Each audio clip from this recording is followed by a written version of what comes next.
आदाब नाजरीन, खैर मकदम में आपका जी सलामी और आपके साथ मैं हूं सऊद मोहम्मद खालिद। शाम के 7 बजने वाली और जी सलाम पर वक्त हो गया है कश्मीर एक्सप्रेस का, जिसमें आपको कराएंगे रियासत जम्मू और कश्मीर से जुड़ी तमाम अहम खबरों से बाखबर। शुरुआत करते हैं हेडलाइंस के साथ। शोपियां फायरिंग के महलूकीन की तादाद हुई 3, जख्मी रईस के सिर में लगने से हुई मौत के बाद शोपियां में हालात कशीदा। अफगानिस्तान में आए जलजले से हिला जम्मू कश्मीर, दहशत से लोग आए घरों के बाहर। श्रीनगर में फ्लाईओवर का गार्डर गिरा। रियासत में करप्ट हुए मुलाजिमीन, 3 साल में 200 से ज्यादा मामले आए सामने। सजा न मिल पाने से हुकूमत की नीयत पर उठे सवाल।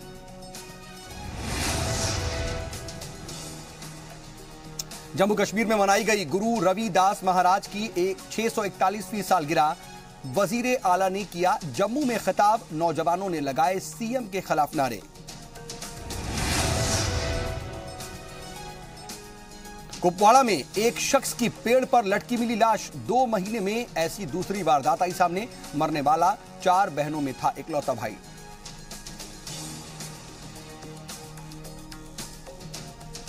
और चलिए रियासत जम्मू और कश्मीर से जुड़ी तमाम खबरों में तफसील से आगे बढ़ते हैं और सबसे पहले बात करते हैं शोपियां फायरिंग मामले की, जिसमें एक और जख्मी ने दम तोड़ दिया है। इससे मरने वालों की जो तादाद है वो बढ़ गई है और 3 तक पहुंच गई। 27 जनवरी को दरअसल शोपियां में आर्मी की गोलीबारी में जख्मी हुए 19 साल के रईस अहमद गनई को इस किम्स के अंदर भर्ती कराया गया था, जहां पर 5 दिनों तक जिंदगी और मौत की जंग लड़ने के बाद उसने आखिरकार दम तोड़ दिया। डॉक्टर के मुताबिक रईस के दिमाग में चोट लगी थी, जिसकी वजह से उसकी मौत हुई है। मकतूल रईस अहमद गनई की लाश को सुबह 8 बजे उसके घर वालों को सुपुर्द कर दिया गया और रईस की मौत के बाद हालात और भी कशीदा हो गए। बता दें कि शोपियां गोलीबारी में 2 सिविलियंस जावेद अहमद भट्ट और सुहेल जावेद लोन की मौत इसको लेकर के लोग काफी नाराज हैं और काफी बवाल भी हो रहा है। असेंबली में भी इसको लेकर के काफी हंगामा किया जा रहा है। गौरतलब है कि शोपियां मामले में सरकार ने जांच के हुक्म दिए हैं। मामले को लेकर के एक जांच कमेटी भी तश्कील की गई है। वहीं इस बात कही गई है और बाकायदा इसका मुतालबा किया जा रहा है कि FIR में जिस मेजर का जिक्र किया गया है उसके खिलाफ कार्रवाई की जाए।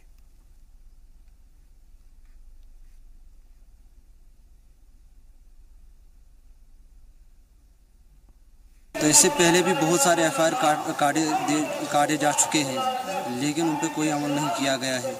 तो ये भी इस मसले को डाइवर्ट करने के लिए किया जा रहा है कि ताकि ये लोग डाइवर्ट हो जाएं। तो मैं तमाम से यही गुजारिश करता हूँ, खुसूसन डिस्ट्रिक्ट शोपियान से, कि इन्होंने 15 दिन की मियाद दी थी, उसमें 4 दिन गुजर चुके हैं और कुछ दिन बाकी हैं। अभी तक उन्होंने कुछ भी नहीं किया है। तो इन 10 दिनों में आप भरपूर एहतजाज करें जब तक इन कातिलों को सजा ना दे। और चलिए बढ़ते खबरों में आगे। 27 जनवरी को दरअसल सिक्योरिटी फोर्स की जानिब से जो गोलीबारी हुई थी, इसमें 3 नौजवान मारे गए हैं। इनके खिलाफ अब जनूबी कश्मीर के पुलवामा जिले में बंद रहा और शोपियां बंद का भी 7वां रोज है। बंद के मद्देनजर सड़कों पर आवाजाही ना के बराबर रही, कारोबारी इदारे बंद रहे। इससे लोगों को काफी मुश्किलों का सामना करना पड़ रहा है। हालात को देखते हुए सिक्योरिटी के भी पुख्ता इंतजाम किए गए। इंटरनेट सर्विस को भी बंद रखा गया है।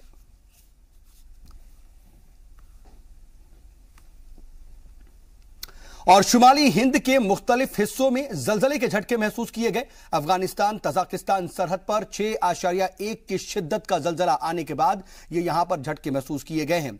जलजले के झटके दिल्ली NCR और वादी कश्मीर में भी महसूस हुए। जम्मू कश्मीर में भी जलजले के जोरदार झटके महसूस किए गए, जिसके बाद घबराए लोग अपने घरों और कारखानों से बाहर निकल आए। और आलूची बाग के नजदीक जेरे तामीर फ्लाईओवर का गार्डर भी एक क्रेन पर गिर गया, जो कि कुछ वक्त पहले ही खंभों पर लगाया गया था। अफसरान ने बताया कि अभी तक जान माल का भी कोई नुकसान हुआ नहीं है। जलजले के झटके कुछ सेकंड ही हालांकि महसूस किए गए थे।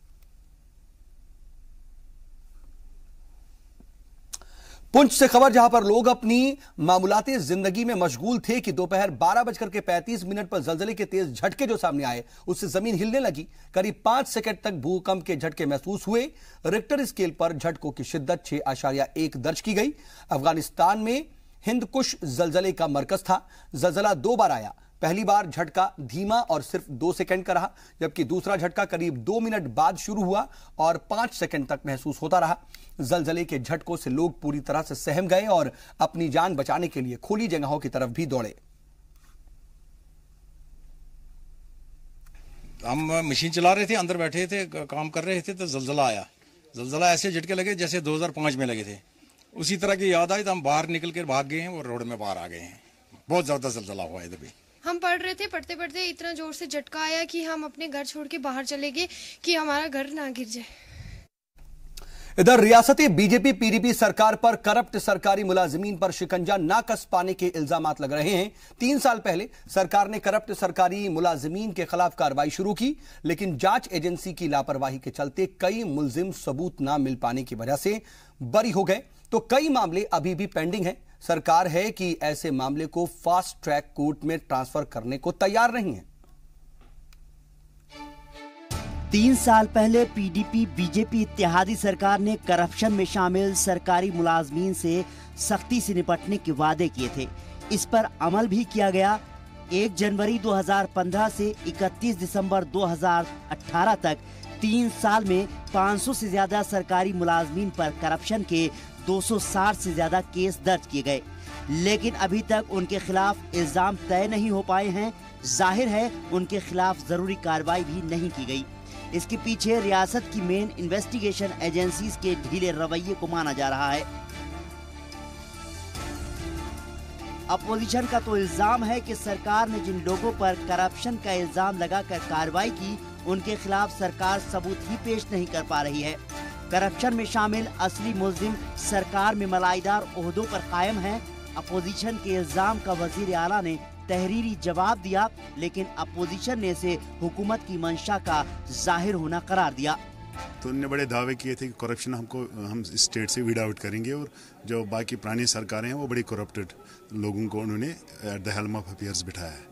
हमें एक उम्मीद बनी, ठीक है, अच्छी बात है, अगर ये करेंगे तो रियासत को फ़ायदा है, लोगों को फ़ायदा है, और हो सकता है ये क्लीन फेस अपने सामने लाएंगे। सबसे पहले उन्होंने क्या किया, जो टेंटेड लोग हैं उनको बड़े बड़े पदों पे बिठाए। आप देखें इनके ऑफिसर्स को जहाँ जहाँ उन्होंने लगाए, वो सब बड़े बड़े डाकू हैं, चोर हैं, बड़े बड़े घोटालों में इन्वॉल्व हैं। चीज़ें बहुत हैं, ये डूब गई है करप्शन में ये सरकार।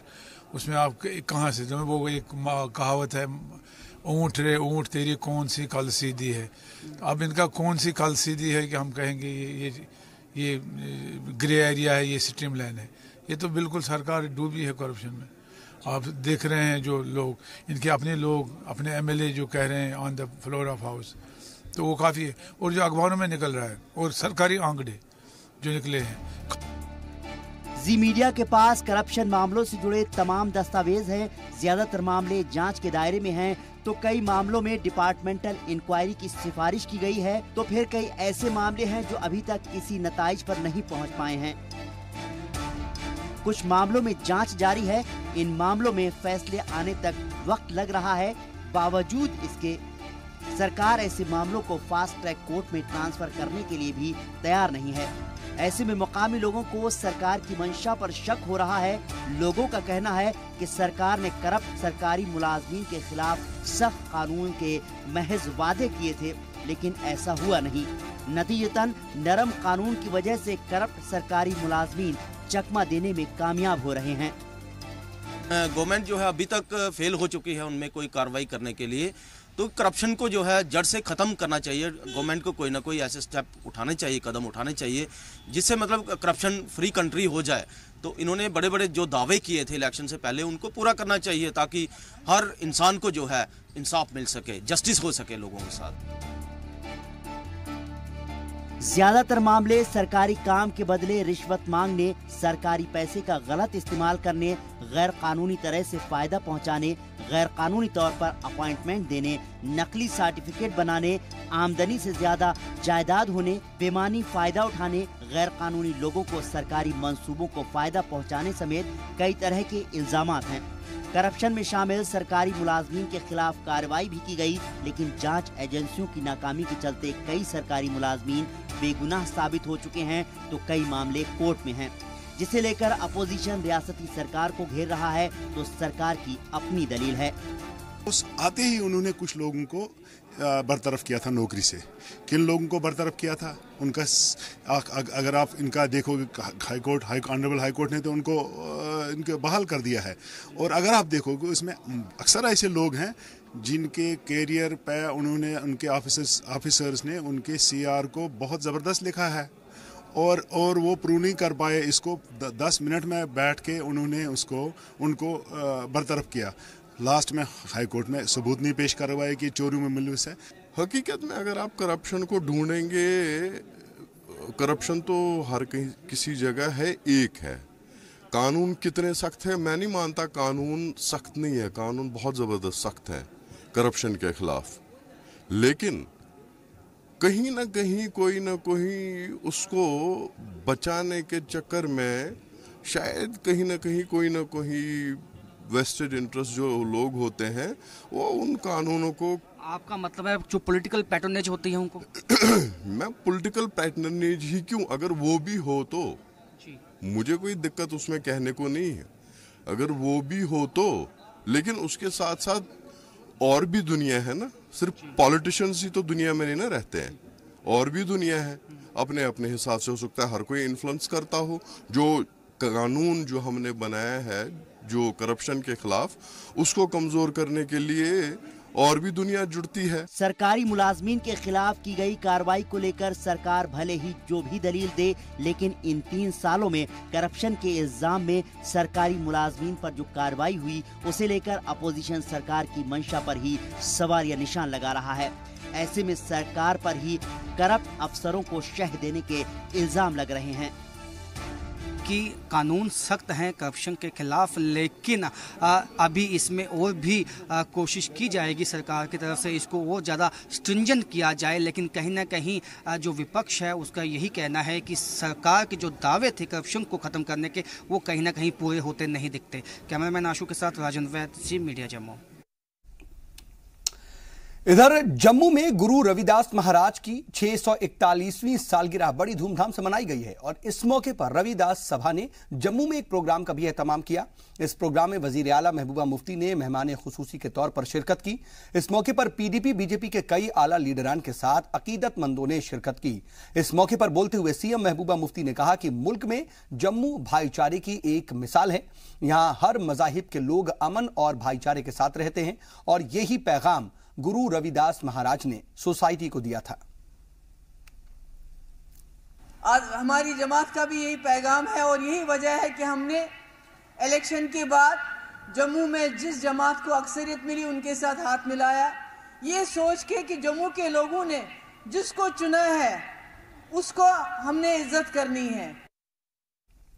और जम्मू में गुरु रविदास महाराज के सालगिरह के मौके पर मुनक्किद प्रोग्राम में वजीर आला के खिताब के दौरान नौजवानों ने हुकूमत के खिलाफ नारेबाजी शुरू कर दी। नौजवानों ने नारों के जरिए एससी और एसटी के लिए रिजर्वेशन का मुतालबा किया। साथ ही नौजवानों ने हुकूमत पर वादा खिलाफी का भी इल्जाम लगाया। इस मामले पर महबूबा मुफ्ती ने कहा कि रिजर्वेशन का मसला सुप्रीम कोर्ट ने जेर समात है। रिजर्वेशन का केस पड़ा हुआ है, सुप्रीम कोर्ट में केस पड़ा है, उसके बारे में भी हम कुछ करेंगे। बहुत बहुत शुक्रिया आपका, थैंक यू।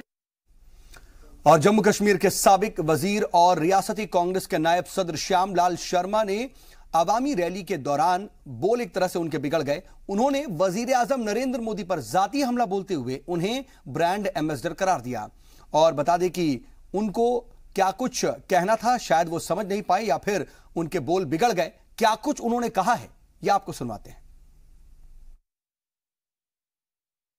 सारे जेड़े हिंदुस्तान के प्राइम मिनिस्टर ने वो आजकल विदेश मंत्री बन गए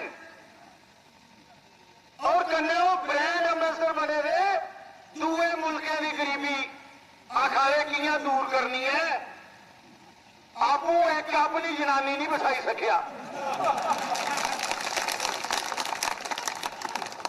ये मर्यादा का उल्लंघन कराना, पढ़ी लिखी दी जनानी मास्टरियानी लगी थी, जेड़ा वो नहीं बसाई सकिया, आज पूरी दुनिया की सराहना जावा। और भरदवा में पूरे जोश और जज्बे के साथ गुरु रविदास महाराज की 641वीं सालगिरह मनाई गई। इलाके के लोगों ने प्रकाश उत्सव के तौर पर लक्ष्मी नारायण मंदिर में प्रोग्राम का एहतमाम किया। इस मौके पर अकीदतमंदों ने गुरु रविदास महाराज की झांकी भी निकाली। इसी मौके पर अकीदतमंदों ने अपनी तकरीरों के जरिए गुरु रविदास महाराज के बारे में बताया। इस प्रोग्राम में लोगों को प्रसाद भी तकसीम किया गया। ये कहा था कि जैसे अगर कोई बुरे तरीके से चलता है उसको बुरे तरीके से चलने दो, अगर कोई अच्छे तरीके से आता है तो अच्छे तरीके पर हर किसी को लाने की कोशिश करो। और इधर लेजिस्लेटिव काउंसिल के चेयरमैन हाजी अनायत अली ने जम्मू कश्मीर के वजीर तालीम सैयद अल्ताफ बुखारी को मीटिंग के लिए बुलाया। All Ladakh student association Kashmir ने सैयद अल्ताफ बुखारी से मुलाकात करके तालीमी इदारों में दरपेश मसाइल से रूबरू कराया। हाजी अनायत अली की सदारत में हुई मीटिंग में तलबा ने रियासत में हायर एजुकेशन इंस्टीट्यूट और स्कूलों में बेहतर सहूलियात फराहम करने की अपील की। वजीर तालीम ने इससे मुतालिक तमाम मसाइल पर तबादला ख्याल किया। तलबा ने वजीर तालीम से करगिल यूनिवर्सिटी में मजीद पीजी कोर्स शुरू करने का भी एक तरीके से मुतालबा किया और उनसे इसकी गुजारिश की मुख्तलिफ कोर्सेज के लिए परेशानी का सामना ना करना पड़े। वजीर तालीम सैयद अल्ताफ बुखारी ने तलबा के मसाइल को जल्द से जल्द करने की यकीन दहानी भी कराई। इसके अंदर और जम्मू कश्मीर के हालात ना तो तालीम के लिए ठीक कहे जा सकते हैं और ना ही खेलकूद के लिए, लेकिन फिर भी यहां के नौजवान हर तरह के हालात का सामना करते हुए कोशिशें जारी रखे हुए हैं। उन्हीं नौजवानों में से एक है मंजूर अहमद डार। मंजूर की निगाहें आईपीएल में चल रहे ऑक्शन पर हैं।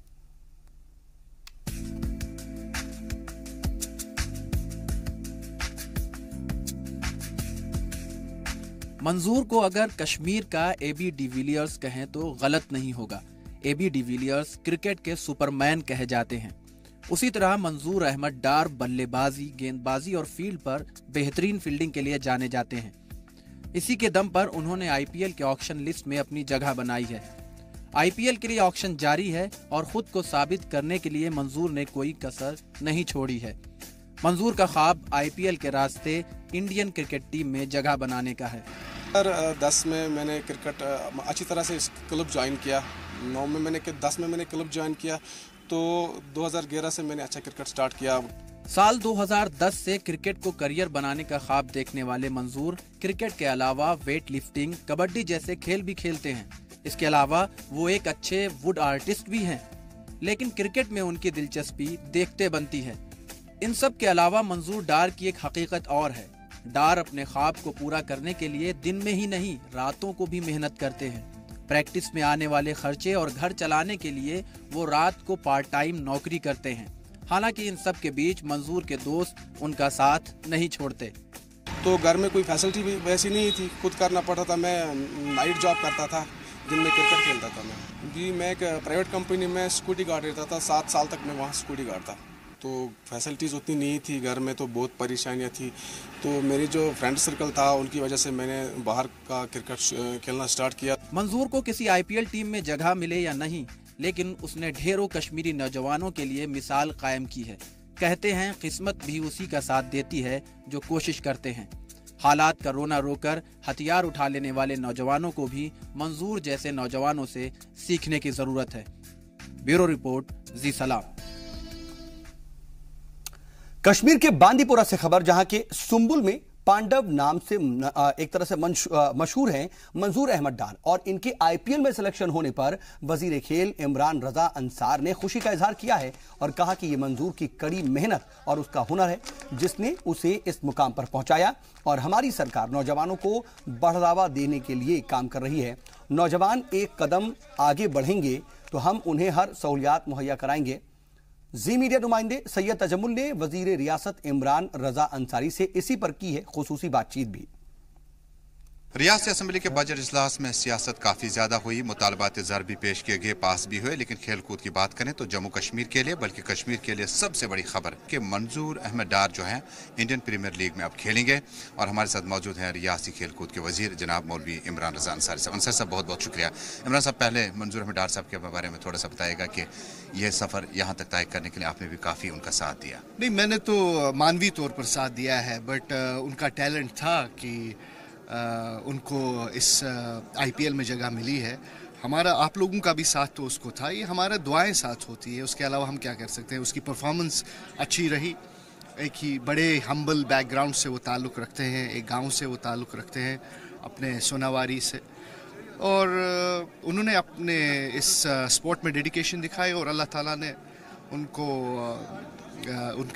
उनकी रहमत उन पर रही। और अल्हम्दुलिल्लाह आप देख रहे हैं कि वर्ल्ड के जो भी बेस्ट आजकल के खिलाड़ी हैं, जो भी दुनिया के सबसे बड़े खिलाड़ी हैं, आज उनके साथ वो ड्रेसिंग रूम भी शेयर करेंगे और फील्ड भी शेयर करेंगे। इसी से जुड़ा एक सवाल ये होगा कि चूंकि आप JKCA की जिम्मेदारी भी संभालते हैं, कितनी बड़ी बात है कि आपके इस वक्त में मिनिस्टर भी हैं और स्पोर्ट्स के साथ आपका इस वक्त वास्ता है।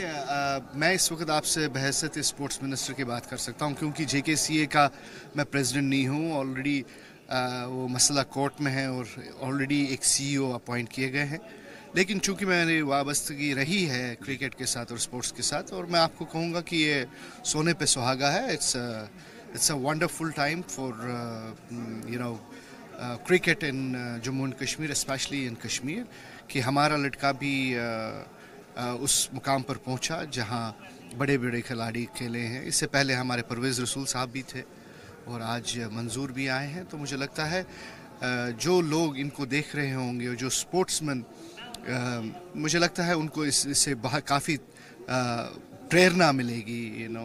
When they see somebody already reached that, they will also feel that they also have a chance to come to that place. तो खेल कूद की तरफ आते हैं। इस साल ग्रांट्स में जो मुतालबात ज़र पेश किए गए, कितने स्टेडियम बनने जा रहे हैं, इंडोर्स, आउटडोर्स, और जम्मू, श्रीनगर, ये सारा कुछ? देखिए, ऑलरेडी हम जो PMDP में जो हमारे को एलोकेशंस हुई हैं, ऑलरेडी हम उन्हीं को चाहते हैं कि हम उनको कंप्लीट कर पाएँ।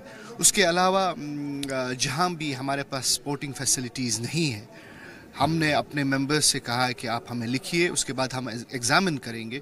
जहां हमें लगेगा कि बिल्कुल it's very important to have some infrastructure there, we will definitely look into it. अगर जम्मू कश्मीर में हम खेल कूद की बात करें, काफ़ी सारे मैदान ऐसे हैं जिनकी हालत उस लेवल के नहीं है। जैसे स्पोर्ट्स स्टेडियम की बात करें, शेर की स्पोर्ट्स स्टेडियम की, बाकी स्टेडियम की, तो क्या किया जाना चाहिए? जैसे कि इस साल का फंक्शन जो था वो इंडोर स्टेडियम से दूसरी जगह मुंतकिल किया गया, बक्स स्टेडियम में, क्या किया जाना चाहिए ताकि मैदान जो है हरे भरे रहते हैं? देखिए, मैं ज़ाती तौर पर ये कहता हूँ, जो आपकी जो ये इंडिपेंडेंस डे या रिपब्लिक डे की परेड्स हैं, they should not be in the playing field, there should be a designated place for those things. क्योंकि जब आप स्टेडियम्स को लेते हैं, आपको पता है सिक्योरिटी सिचुएशन कैसी है हमारे जम्मू कश्मीर में। ये तकरीबन 1-1.5 महीने के लिए हमारे स्टेडियम्स इन्वॉल्व हो जाती हैं और हमारे जो प्लेयर्स हैं उससे बाद में स्पोर्टिंग एक्टिविटीज़ से महरूम हो जाते हैं।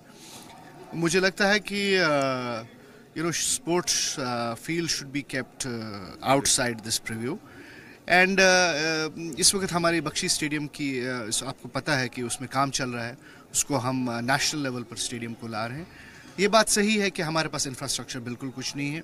C या D टायर सिटीज़ के मुकाबले भी हमारे पास कुछ नहीं है। वी हैव नथिंग, बट अल्हम्दुलिल्लाह आपका साथ रहा, लोगों का साथ रहा, और हालात अगर मुसाइद रहे, मुझे नहीं लगता है 2-3 साल के बाद हमारे को ये कंप्लेंट्स मिलेगी कि हमारे पास वैसे एवेन्यूज़ नहीं है जैसे एक स्पोर्ट्स खिलाड़ी को होने चाहिए। आखिर पे क्या मैसेज होगा आपका कि नॉर्थ साउथ बांडीपोरा से दूसरे इलाकों में यूथ जो है स्पोर्ट्स में बढ़ चढ़ कर हिस्सा ले रहा है, क्या मैसेज होगा आपका? क्योंकि आप मेरा मैसेज हमेशा ये रहा है कि आप आइए, आप खेलिए, आप परफॉर्म कीजिए।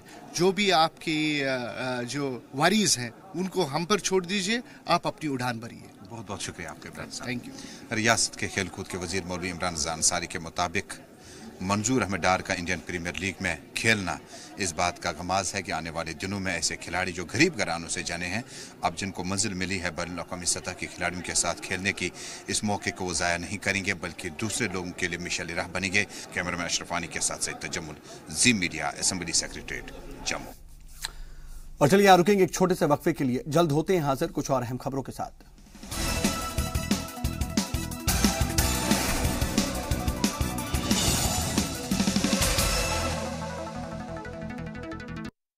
ब्रेक के बाद एक बार फिर से आपका इस्तकबाल है। खबरों के सिलसिले को आगे बढ़ाते हैं।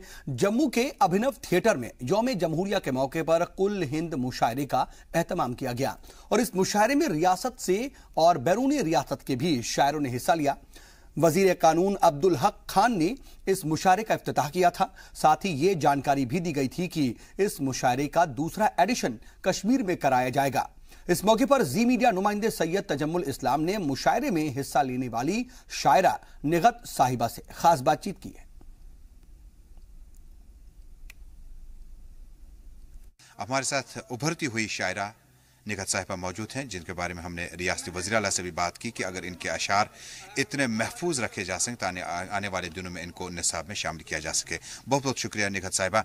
निगत साहिबा, ये कम उम्री में ही आपको इतना बड़ा असासा मिला, ये आपको विरासत में मिला, ये आपने सीखने की कोशिश की या कुछ था आपने? विरासत में नहीं मिला। ऐसा है कि हमारे घर में पढ़ने लिखने का अच्छा माहौल था, लेकिन हमारे ख़ानदान में पहले कोई शायर नहीं रहा है। तो कुछ ऐसा होता है कि you are born with some capacity, तो आपको लगता है कि आप किसी फील्ड में कुछ कर सकते हैं। तो मुझे लगा कि मैं इसी में लफ्ज़ों के साथ खेल सकती हूँ, मैं लफ्ज़ों में ही कुछ कर सकती हूँ, तो मैंने शायरी की है ऐसे। तो लफ्ज़ों के अल्फाज बन गए और अल्फाजों में आज आपने कुल हिंद मुशायरे में जिस तरह से अपने कलाम से सबको महसूस कराया, जो फाइनल टच इसको होता है, आपके एडवाइज़र या उस्ताद कौन होते हैं जब आप कुछ लिखते हैं? फाइनल टच दरअसल आज के दिनों में तो कोई नहीं, लेकिन पहले जब मैं लिखा करती थी, पहल जब मैंने शुरू किया, तो मुझे लगता था कि कोई किसी भी चीज़ को पब्लिक बनाने से पहले किसी जानने वाले को दिखाना ज़रूरी है। अब आज मुझे ज़्यादा ज़रूरी नहीं लगता है। मुझे लगता है कि मैं जो लिखती हूँ उसमें ज़्यादा इम्परफेक्शंस, बल्कि इम्परफेक्शंस होंगे ही नहीं, मुझे आज ऐसा लगता है। मैम, अपना फ्यूचर आप कहाँ पे देखते हैं? जिस तरह से हमने देखा कि शायरों का हफीज़ जालंधरी और फिराक गोरखपुरी, जिस तरह से हमने फिल्मों में देखा कि इनके किस तरह से जो गाने थे हमारे सामने आए, लेकिन आज की शायरी जो है वो किताबों में ही कैद रहती है। और मैंने वजीर से भी गुजारिश की थी, जो हमारा सरकारी करिकुलम है, आप क्रॉस चेक कीजिए, कोई ऐसा कलाम तो नहीं जिसको हम सरकारी किताबों में भी जगह रख सकते हैं। आप अपना फ्यूचर कहाँ देखते हैं? मुझे अपना फ्यूचर सेफ दिखता है। मैं कश्मीरी में भी लिखती हूँ, उर्दू में भी। तो आप अभी हफीज़ जालंधरी साहब वगैरह की बात कर रहे हैं, उनके ज़माने में कुछ और था, आज के ज़माने में बहुत सारी चीज़ें चेंज हुई हैं। आज इंटरनेट का दौर है और मुझे नहीं लगता आज किसी कलाम को पब्लिक बनाना बहुत मुश्किल है। किसी के पास भी प्लेटफॉर्म है। अगर किसी शायर में जान है, उसमें कुछ दम है, तो खुद ही सामने आ जाएंगे। ज़्यादा मतलब ऐसी ज़रूरत नहीं है कि बहुत ज़्यादा मुशायरों की वजह से इंसान का कलाम सामने आ जाए किसी शायर का। मतलब सोशल नेटवर्किंग प्लेटफॉर्म्स है, दैट्स इनफ। और दूसरी बात ये कि कलाम को किताब में शामिल करने का उसका ऑलरेडी स्टार्ट हो चुका है। पिछले दिनों मुझे मतलब कश्मीरी का है ये, मुझे हायर एजुकेशन के लिए मांग रहे थे मेरी गज़लें हायर एजुकेशन के सिलेबस में शामिल करने के लिए। तो मुझे लगता है मेरा फ्यूचर सेफ है as a poet. I don't see any insecurity वगैरह, मुझे कुछ नहीं लगता ऐसा। बहुत बहुत शुक्रिया। नाज़रीन, जी सलाम पे आप इस वक्त मुखातिब हैं और बात कर रहे थे हम जम्मू कश्मीर श्रीनगर की उभरती शायरा निगत साहिबा से, और उनका कहना है कि उन्हें आने वाले काल में वो किरण ज़रूर दिख रही है कि जिससे वो भी एक अच्छा खासा मकाम हासिल कर पाएँ शायरी में। देखना होगा कि निगत साहिबा और बाकी जो हमारे शायर हजरात हैं, उनके इस मिशन को आगे बढ़ाने के लिए क्या अगली जनरेशन इसको लेने में कामयाब हो जाएगी या नहीं। कैमरामैन आशू और अशरफानी के साथ सईद तजम्मुल, जी मीडिया, अभिनव थिएटर, जम्मू। तो जम्मू के अभिनव थिएटर में यौम जमहूरिया के मौके पर मुनक्किद हुए कुल हिंद मुशायरे में मशहूर शायरा को आपने बातचीत में सुना, लेकिन इसके अलावा मशहूर शायरा नज़रत अंजुम ने भी हिस्सा लिया था। नज़रत अंजुम एक माहिर तालीम भी है। इन्होंने अपनी जिंदगी का काफी वक्त उर्दू शेरो अदब को दिया है। इस मौके पर जी मीडिया नुमाइंदे सैयद तजम्मुल इस्लाम ने उनसे भी खास बातचीत की है। शायरों की बात चली तो हमने अहमद फराज और हफीज़ जालंधरी के बारे में जानना चाहा, लेकिन हमारी तशवीश है कि आने वाले दिनों में क्या रीजनल लेवल पर ये जो अशार हैं इनको महफूज कर पाएंगे हम अपने सरकारी स्कूल के निसाब में। हमारे साथ सीनियर शायरा मौजूद हैं। बताएगा पहले आज की इस तकरीब के बारे में बताएगा, कैसा लगा आपको? जी, यहाँ का मुशायरा भी बहुत अच्छा लगा, यहाँ के सामीन भी बहुत अच्छे लगे, बहुत ही अच्छी शायरी यहाँ सुनी जाती है। यहाँ आने के बाद ये अंदाज़ा लगा कि उर्दू कभी फ़ना नहीं हो सकती, हमेशा हमेशा ता क़यामत ज़िंदा रहेगी। हाँ, ये ज़रूर है कि इसकी ज़िंदगी को दायम कायम रखने के लिए क्या किया जाना चाहिए। एक बात बहुत अच्छी लगी मुझे, जो भी यहाँ पे मंत्री जी आए हुए थे, उन्होंने ये कहा कि उर्दू को जो है वो कंपलसरी सब्जेक्ट बनाना चाहिए। ये मैं भी चाहती हूँ। मैं वहाँ लखनऊ के एक इंटर कॉलेज में प्रिंसिपल हूँ और मैंने अपने कॉलेज में बच्चों को बेसिक लेवल पे उर्दू की तालीम देनी शुरू की, लेकिन वहाँ के मैनेजमेंट ने फिर काफ़ी शोर शराबा करके बंद करा दिया।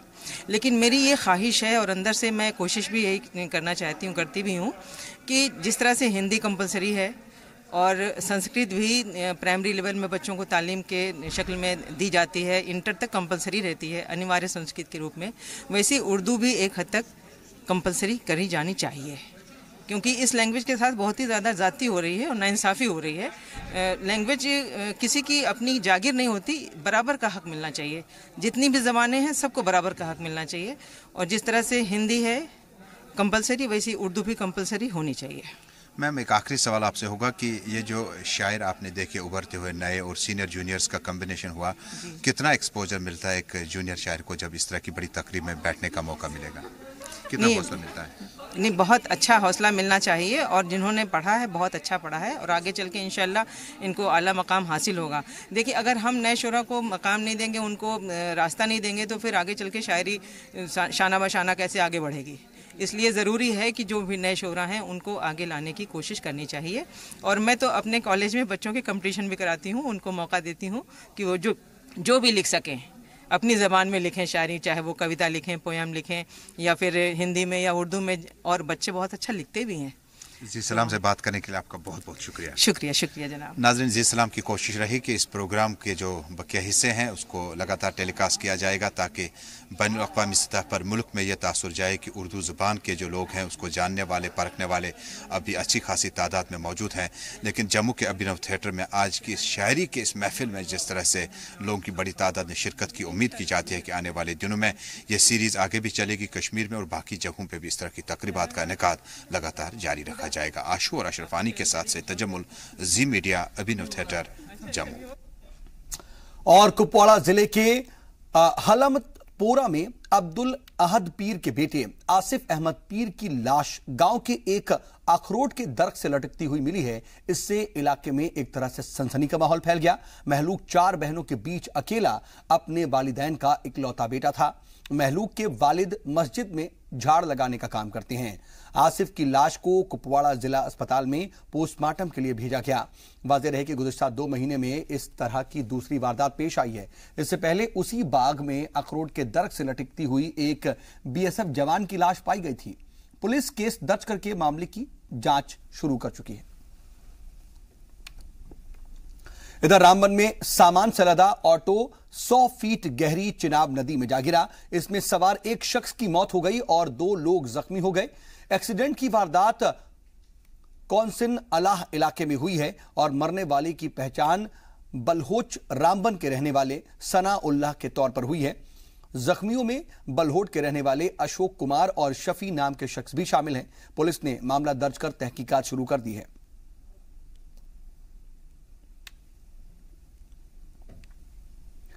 और श्रीनगर के नोहट्टा पुलिस ने चोरी के इल्जाम में 2 मुलजिमों को गिरफ्तार कर उसके पास से 8 से 10 लाख रुपए सोने और चांदी के जेवर, साथ ही एक ऑल्टो कार बरामद की। मुलजिमों ने कहां चोरी की और किन किन जगहों पर वारदातों को अंजाम दिया और उनके गैंग में कितने लोग शामिल हैं, इसका पता लगाने की कोशिश की जा रही है।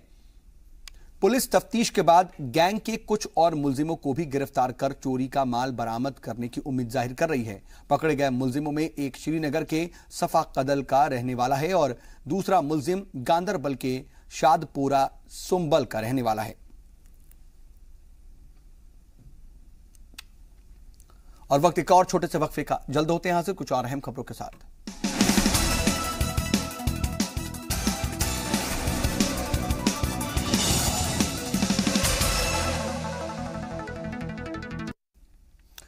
ब्रेक के बाद एक बार फिर से आपका इस्तकबाल है। खबरों के सिलसिले को आगे बढ़ाते हैं। बात शोपियां फायरिंग मामले की, जिसमें आर्मी जवानों पर दर्ज हुई एफआईआर के खिलाफ एहतजाज का सिलसिला भी थमने का नाम नहीं ले रहा। वहीं कश्मीर में नायब मुफ्ती नासिरुल इस्लाम का अलग मुल्क बनाने वाले बयान पर भी तनाज़ा एक तरह से शुरू हो गया है। जम्मू में दोनों मामलों के खिलाफ जम्मू वेस्ट असेंबली मूवमेंट ने जोरदार एहतजाज किया। उन्होंने इस दौरान पत्थरबाजों पर भी एक्शन लेने की बात की। साथ ही आर्मी पर दर्ज एफआईआर की मजम्मत करते हुए एफआईआर वापस लेने की बात कही है।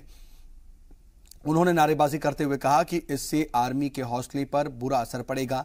इस मौके पर मूवमेंट के सदर सुनील डिम्पल ने मुफ्ती के मुसलमानों के लिए अलग मुल्क बनाने को लेकर के दिए गए बयान की भी मजम्मत की और मुफ्ती के खिलाफ कड़ी कार्रवाई का भी मुतालबा किया। इस मौके पर रियासती हुकूमत और पाकिस्तान के पुतले भी फूंके गए। इधर जम्मू में कश्मीर के मुफ्ती नासिरुल इस्लाम की तरफ से एक तरह से मुतनाज़ा बयान सामने आया है और मुल्क भर में इसकी मजम्मत सामने आ रही है। इस बयान के खिलाफ जम्मू डोगरा फ्रंट ने जम्मू में एहतजाज किया। एहतजाजियों का यह कहना था कि ऐसे फिरका वाराना बयानों से मुल्क को तकसीम करने की साजिश रची जा रही है, जिसे डोगरा फ्रंट कभी बर्दाश्त नहीं करेगा। साथ ही फ्रंट ने मुफ्ती के खिलाफ एक्शन का भी मुतालबा किया।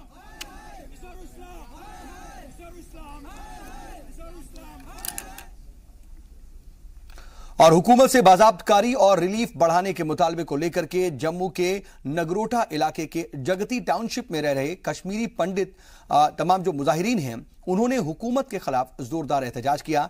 एहतजाज कर रहे लोगों का यह कहना था कि वो कई सालों से दर बदर की जिंदगी बसर कर रहे हैं, लेकिन सरकार हमारे मुस्तकिल रिहाइश गाह की कोई भी फिक्र नहीं कर रही, इसके लिए कोई इंतजाम नहीं कर रही।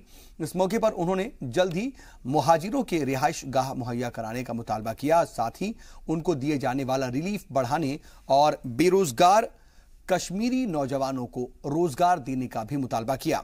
एहतजाज करते हुए उन्होंने जम्मू श्रीनगर नेशनल हाईवे पर आने वाले तमाम जो लोग थे उनकी कोशिश भी की, लेकिन पुलिस ने उन्हें रोक दिया। एहतजाजियों को रोके जाने के कोशिश में पुलिस और एहतजाजियों के बीच धक्का मुक्की भी हुई। जम्मू कश्मीर के त्राल इलाके के लोगों ने पीडीडी के खिलाफ जमकर एहतजाज किया है। लोगों के मुताबिक महकमा सब डिवीजन में 24 घंटे से बिजली मुहैया कराने में नाकाम रहा है। एहतजाजियों ने महकमे से बेहतर बिजली सप्लाई मुहैया कराने का मुतालबा किया। एहतजाज के सबब इलाके का ट्रैफिक निजाम भी सुस्त रहा। लोगों ने महकमे और त्राल एमएलए के खिलाफ भी जमकर नारेबाजी की और लोगों के सहूलतें मुहैया कराने की अपील की। और Leh autonomous hill development council के chief executive councillor doctor Sonam Dawa के इंतकाल के बाद सैकड़ों लोगों ने कैंडल मार्च कर उन्हें खिराज अकीदत पेश की। लद्दाख बुद्धिस्ट एसोसिएशन की जानिब से निकाली गई इस रैली में लेह जिले के काउंसलर, अफसरान और मकामी लोग मौजूद थे। डॉक्टर सोनम दावा लेह से बीजेपी के पहले चीफ एग्जीक्यूटिव काउंसलर थे। उन्होंने इलाके की तरक्की के लिए अहम रोल अदा किया है। उनकी मौत से अलग तंजीमों ने कॉन्डोलेंस प्रोग्राम मुनक्किद कर उन्हें खिराज अकीदत पेश की। प्रेस क्लब में भी उनकी याद में 2 मिनट की खामोशी अख्तियार कर उन्हें खिराज अकीदत पेश की।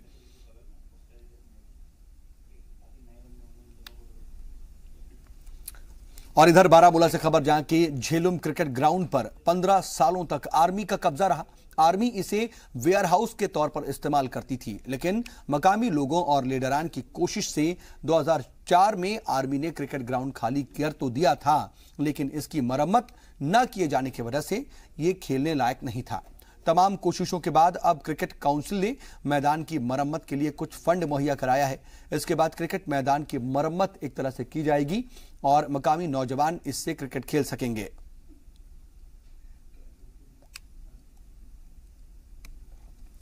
वादी के नौजवानों के लिए बांदीपोरा में 14 RR की जानिब से भर्ती प्रोग्राम शुरू किया जाना है और इसी के मद्देनजर बांदीपोरा के COB कारपोरा में आर्म फोर्स में जाने की ख्वाहिश रखने वालों तमाम जो नौजवान हैं उनकी तैयारी के लिए इब्तदाई लेक्चर मुनक्किद किया गया। श्रीनगर से आए कर्नल कुलबीर सिंह ने अपने लेक्चर में भर्ती के टेक्निकल पहलुओं के बारे में तफसील से बताया।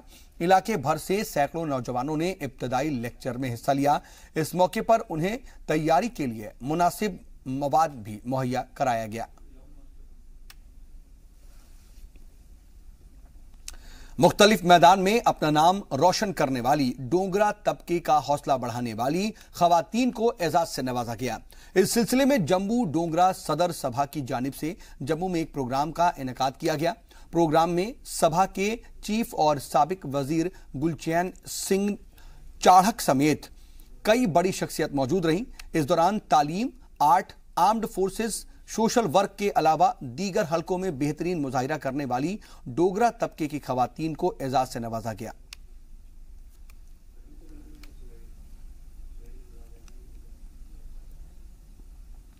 और चलिए अब प्रोग्राम के आखिर में देखते हैं 5 मिनट में 25 खबरें। साल का पहला चंद्र ग्रहण जारी, एक साथ दिखेंगे चांद के 3 रंग। हिंदुस्तान में रात 8:41 बजे तक दिखेगा चांद ग्रहण। 1866 के बाद पहली बार हुआ है ऐसा। कासगंज फसादात का एक और वीडियो आया है सामने। मुलजिम अक्सरियती इलाके से तिरंगा यात्रा गुजारने के दौरान भड़का था तशद्दुद, गोली लगने से हुई थी चंदन गुप्ता की मौत। कासगंज तशद्दुद का मुलजिम सलीम गिरफ्तार। 26 जनवरी को तिरंगा यात्रा के दौरान चंदन को गोली मारने का है इल्जाम। चंदन की मौत के बाद हुआ बवाल। शोपियां फायरिंग मामले में फौज ने दर्ज कराई काउंटर एफआईआर। कहा गाड़ियों पर हमले में जवानों को चोटें आईं, एक और जवान भी जख्मी जिसने तोड़ा था। चीन में भी मोदी के फॉरेन पॉलिसी की धमक। एक थिंक टैंक ने बांधे तारीफों के पुल। कहा मोदी की क़यादत में सुपर पावर की तरफ बढ़ रहा है इंडिया। सुप्रीम कोर्ट जज के लिए मरकज नहीं भेजेगा सीनियर एडवोकेट इंदु मल्होत्रा का नाम। कोलेजियम ने की थी सदर जमहूरिया को नाम भेजने की सिफारिश। सीजीआई ने 22 जनवरी को भेजी थी वजारत कानून को सिफारिश। बजट से पहले राहुल गांधी की 70,000 की जैकेट पर जंग। मेघालय में इंतखाबी तशहीर के दौरान महंगी जैकेट पहनने पर बीजेपी ने घेरा। इंदौर से डराने वाली तस्वीर आई सामने। हथियार के दम पर एटीएम में लूट, 2 बार कैश निकलवा कर भागा लुटेरा। मुंबई में फिल्म प्रोडक्शन हाउस की आड़ में सेक्स रैकेट का पर्दाफाश। मशहूर मॉडल के साथ 2 दलाल गिरफ्तार। नई लड़कियों को काम दिलाने के बहाने फंसाने का इल्जाम। वजीर खजाना अरुण जेटली कल पेश करेंगे बजट। आम लोगों को कितनी मिलेगी राहत, किन सेक्टर में आएगा मोदी सरकार का बजट और बूस्टर, पूरे मुल्क की है नजरें इसी पर। कल से लागू होगा ई वेस्ट बिल सिस्टम। रियासतों के बीच सामान की आवाजाही होगी आसान। साथ ही 13 रियासतों में इंट्रा स्टेट ई वे बिल की भी होगी शुरुआत।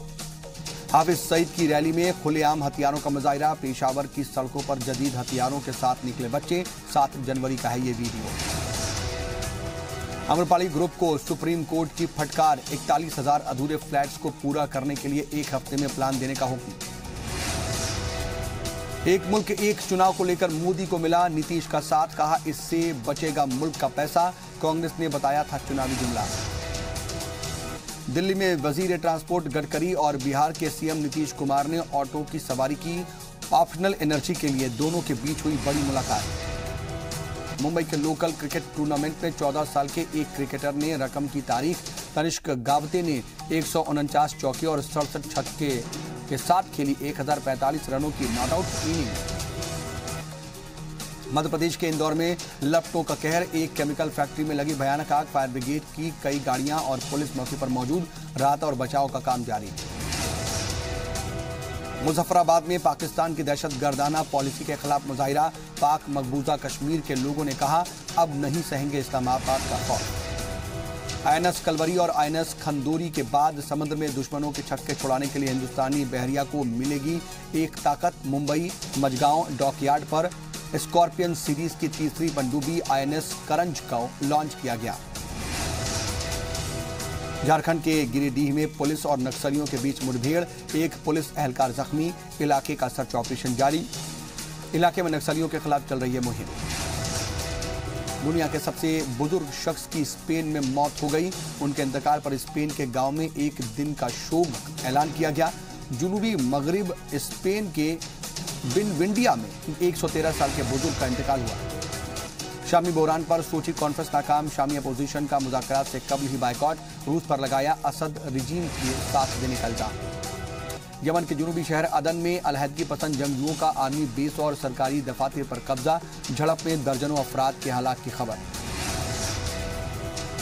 एक शो में आलिया और कटरीना की जबरदस्त केमिस्ट्री दिखाई दी। आलिया ने कटरीना को बताया अपना खास दोस्त। एक्टर वरुण धवन की मैडम तुसाद में एंट्री। गांधी जी, पीएम मोदी और अमिताभ बच्चन के बाद मिली जगह।